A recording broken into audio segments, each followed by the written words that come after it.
Hey, what up guys, I'm going to show you guys a quick Titan atomizer rebuild here.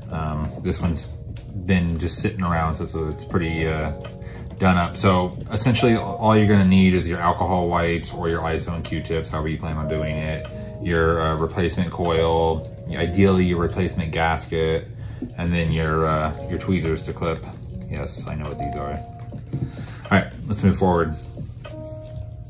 So first off, I'm going to go ahead and just clean down this body, knowing that we're going to kind of take everything apart and restructure it. So you just really want to get in there. The grooves and the threading are the most important areas to really detail clean, because you don't want that catching on the body, and as well as the lid for the atomizer. Okay, so once you feel like you got that all pretty well, situated, let's start with removing the plate. I use these type of tweezers. They really seem to help. So I'm just gonna get it along the edges of the plate there, hold it in place, and then just start twisting the actual body itself. And then the lid will come off like so. Okay, so from there, you're gonna take the gasket and pin out. Usually if you pull one out, they both come out, but if they don't, it doesn't make a difference. Just pull one out at a time. This gasket's really not all that bad. It could just use a good ISO bath, but I'm gonna replace it anyways. Plate should just pop out. If it doesn't, you can use the same tweezers and just kind of poke on the wires to force it out.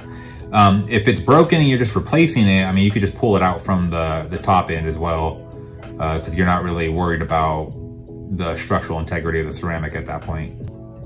A lot of times I just break the plate if I'm gonna replace it. If it's not firing, it probably has a hairline fracture anyways.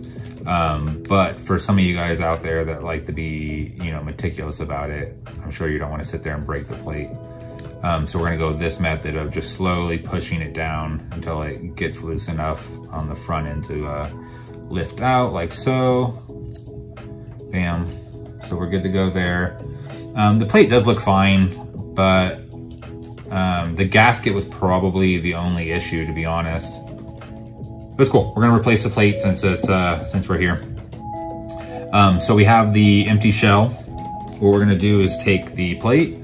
You're gonna run the wires down in through the holes there. It's pretty self-explanatory. There's only one spot it can go. Just make sure you get it down straight and you don't catch anywhere in the housing, which sometimes you have to actually physically bend the wires out just a hair to ensure that they drop straight.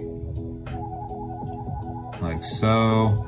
Okay, so now it's in there and through, so I'm just gonna push the plate kind of as I pull it through a bit, just to make it snap into place. As you can see there, this is one thing you want to avoid. You see how it's slightly off on the lip there? You're gonna wanna push that over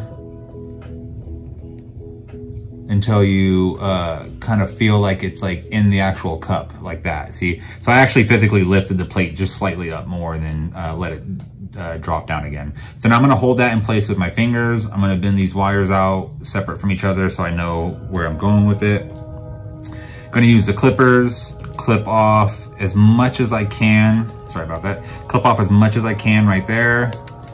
Same thing here. Okay, they go flying, right?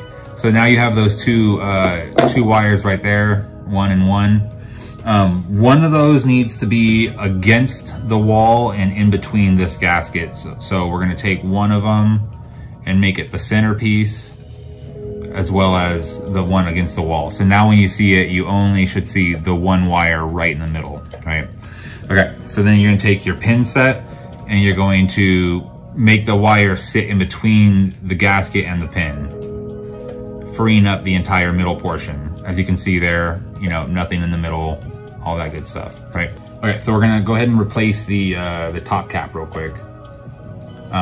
So just put it back on, and you can pretty much use the same method. Use the tweezers and just rotate it back on instead of off this time.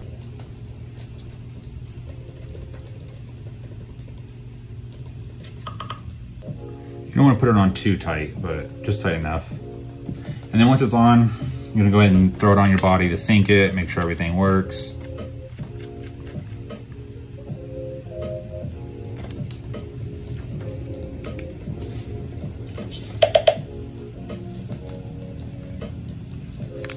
530, solid readout. Good to go.